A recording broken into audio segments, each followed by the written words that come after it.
anyway, so that's hybrid, that's diesel. So on these ones, the previous model before, I think they held up to about 30 grams soot in the diesel particulate filter, but from about 2021 onwards, I think they hold about 16 grams of soot, and then they need to be cleared out. Because it's holding less soot, then it needs the opportunity to clear itself more frequently than the previous models. So you could be looking at circa 200 to 300 kilometers where it needs the opportunity to what's called regenerate and clear out the soot. And the regeneration is usually facilitated by a warm engine, first of all, and it can take a bit of time to warm up an engine. So you might see the engine temperature going up, but all the sensors to do with NOx and all that stuff, they mightn't be operating efficiently yet.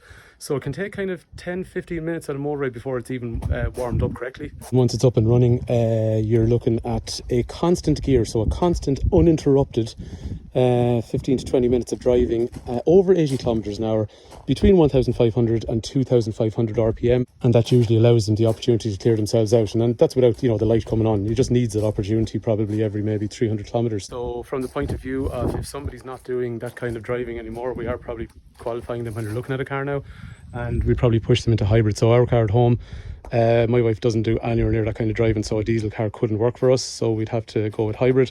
But we'll say for a longer drive then, where I'm going up and down on a maybe 180 kilometer round trip, I can easily allow a car to regenerate. So it all comes back to emissions. So like 6-7 years ago, there was engines made that were under much less emissions criterias, but they are probably struggling manufacturers to make diesel engines that are workable based on the European emissions regulations. So how long more we'll be able to have diesel cars to meet those emissions criteria, I actually honestly don't know. But anyway, so that's why you'll have and if the car doesn't get those opportunities, then it'll bring on a light to say regenerate me, which is go put the car into that situation that allows it to clear out. And if it doesn't get that opportunity, then it will have a permanent warning for it, and then the garage will need to clear it out manually. So that's how that works. Thanks for watching.